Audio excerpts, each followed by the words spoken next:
साल 2047 तक भारत को विकसित भारत और साल 2030 तक इंडियन रेलवे को एक मॉडर्न रेलवे नेटवर्क बनाने का लक्ष्य, यानी सिर्फ 7 साल में भारतीय रेलवे का रंग, रूप, चाल ढाल सब बदल जाएगा। जैसी ट्रेन पटरी और railway stations America, Britain, France और जापान जैसे विकसित देशों में हैं, वैसी ही या ये कहें उससे भी आगे निकलने के लिए भारतीय रेलवे प्लान 2030 लेकर आया है, जिसे नाम दिया गया है नेशनल रेल प्लान विजन 2030। इस प्लान में हाई स्पीड बुलेट ट्रेन है, safe and secure semi high speed Vande Bharat express का sleeper version, hydrogen train, 100% electrified railway track और world class modern railway station शामिल हैं। द ड्राफ्ट के आज के एपिसोड में हम आपको ये बताएंगे कि 1853 में भाप इंजन की मदद से शुरू होने वाली इंडियन रेलवे कैसे हवा से बातें करने वाली है और अगले 7 साल में ये कैसे दुनिया की सबसे मॉडर्न रेल बन जाएगी। वीडियो शुरू करें उससे पहले आप हमारे चैनल को सब्सक्राइब जरूर कर लें और हाँ, बेल आइकॉन प्रेस करना ना भूलें। अब सबसे पहले बात करते हैं वर्ल्ड क्लास मॉडर्न स्टेशन की। ये तस्वीर भोपाल के रानी कमलापति रेलवे स्टेशन की है। 450 करोड़ रुपए खर्च कर बनाया गया ये रेलवे स्टेशन यूरोप, अमेरिका और चाइना के रेलवे स्टेशंस को टक्कर देता है। ये दूसरी तस्वीर गांधीनगर रेलवे स्टेशन की है। 5 स्टार होटल, लाउंज, पार्किंग और हर वो सुविधा जो किसी मॉडर्न देश के मॉडर्न एयरपोर्ट पर हो सकती है, वो सब गांधीनगर रेलवे स्टेशन में मिल रही है।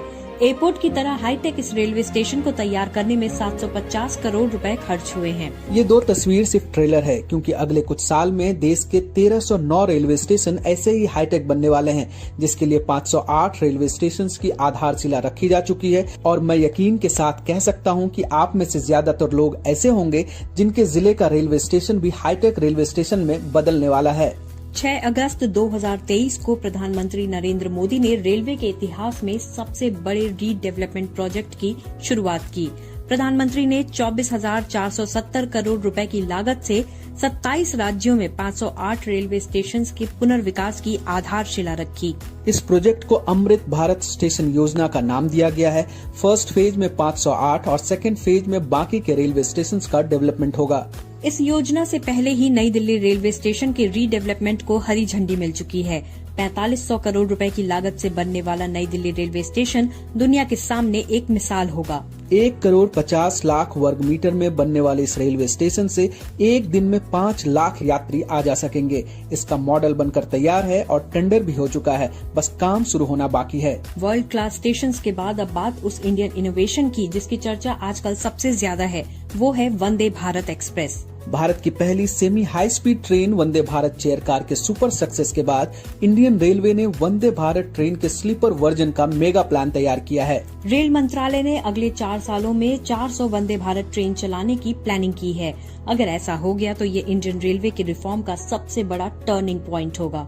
रेलवे के 2,40,000 करोड़ रुपए के बजट में बड़ा हिस्सा इसी में खर्च किया जाना है।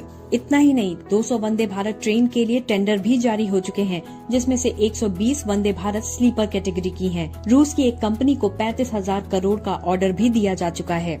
वंदे भारत स्लीपर की स्पीड मौजूदा 160 किलोमीटर प्रति घंटे की रफ्तार से 220 किलोमीटर प्रति घंटा करने की कोशिश है।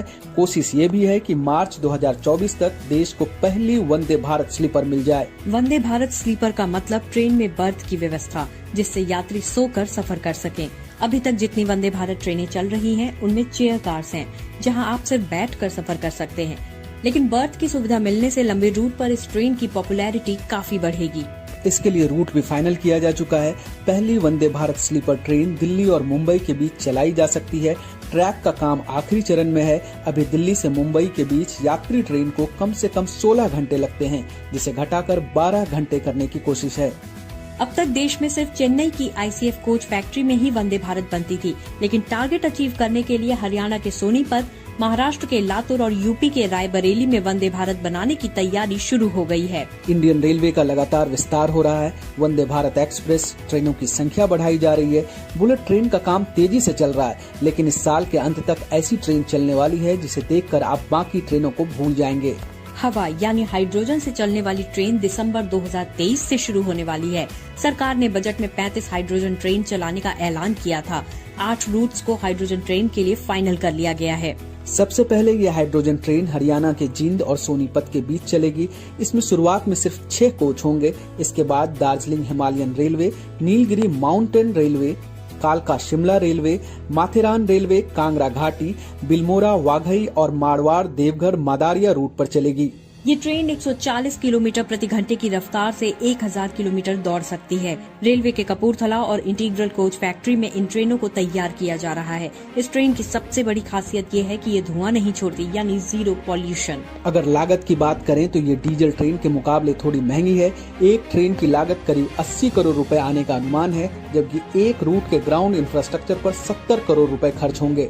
हाइड्रोजन से चलने वाली ट्रेनों को हाइड्रेल भी कहते हैं। आधुनिक सुविधाओं से लैस हाइड्रोजन ट्रेन की शुरुआत होने के बाद रेल से सफर का नजरिया पूरी तरह से बदल जाएगा। हाइड्रोजन ट्रेन दिसंबर 2023 और वंदे भारत स्लीपर मार्च 2024 तक पटरियों पर दौड़ने लगेगी। लेकिन जिस एक ट्रेन का इंतजार भारत को सबसे ज्यादा है वो है बुलेट ट्रेन। अगर सही मायनों में देखा जाए तो बुलेट ट्रेन ही भारत जैसे देश का फ्यूचर है और इसके पीछे 2 बड़े कारण हैं। पहला, बड़ा क्षेत्रफल और दूसरा, बढ़ती आबादी। इसी बात को ध्यान में रखते हुए 2017 में बुलेट ट्रेन की नींव रखी गई थी और जिसे साल 2022 तक पूरा होना था। लेकिन कोरोना के कारण करीब 2 साल काम पूरी तरह से बंद रहे। नतीजा ये हुआ कि बुलेट ट्रेन की रफ्तार पर ब्रेक लगती गई। लेकिन अब कोरोना खत्म होने के बाद पिछले 1 साल से बुलेट ट्रेन ने एक बार फिर से रफ्तार पकड़ ली है। रेलवे का दावा है कि गुजरात में 40% काम और महाराष्ट्र में करीब 15% काम पूरा हो चुका है। भारत के पहले high speed bullet train corridor की लंबाई 508 किलोमीटर है। इसमें 12 स्टेशन बनाए जाने हैं, जिसका शुरुआती बजट 1.08 लाख करोड़ रुपए था। लेकिन देरी के कारण बजट लगातार बढ़ता जा रहा है। इस कॉरिडोर की सबसे बड़ी परेशानी भूमि अधिग्रहण की समस्या थी, जो अब पूरी तरह से खत्म हो चुकी है। बुलेट ट्रेन के रास्ते में 24 नदी वाले पुल हैं, जिसमें से 20 गुजरात और बाकी बचे हुए 4 पुल महाराष्ट्र में हैं। इन पुलों का निर्माण तेजी से चल रहा है। अगले 1 साल में सारे पुलों के बन जाने की उम्मीद है। 1.08 लाख करोड़ रुपए के इस प्रोजेक्ट में भारत को जापान से मदद मिल रही है। रेल मंत्री अश्विनी वैष्णव के मुताबिक 2026 तक सूरत से बिलीमोरा के बीच पहली बुलेट ट्रेन चलाने का टारगेट रखा गया है। ऐसा होते ही भारत 15 देशों के एलीट क्लब में शामिल हो जाएगा, जिनके पास हाई स्पीड ट्रेन नेटवर्क है। बुलेट ट्रेन में भले ही अभी कुछ सालों का इंतजार है, लेकिन इसी साल भारत में रेलवे ट्रैक के इलेक्ट्रिफिकेशन का काम पूरा हो जाएगा। भारत में अभी 65,350 kilometre broad gauge railway track है। जून 2023 तक 59,096 किलोमीटर का इलेक्ट्रिफिकेशन हो चुका है। अगले साल की शुरुआत में 100% काम पूरा कर लिया जाएगा। वैसे तो आपके और हमारे रेल सफर में इलेक्ट्रिफिकेशन का फायदा हमें भले ही पता न चले, लेकिन स्टडी कहती है कि रेल ट्रैक के इलेक्ट्रिफिकेशन से भारत हर साल 30,000 करोड़ रुपए बचा सकता है और ये 30,000 करोड़ रुपए डेवलपमेंट में काम आ सकते हैं।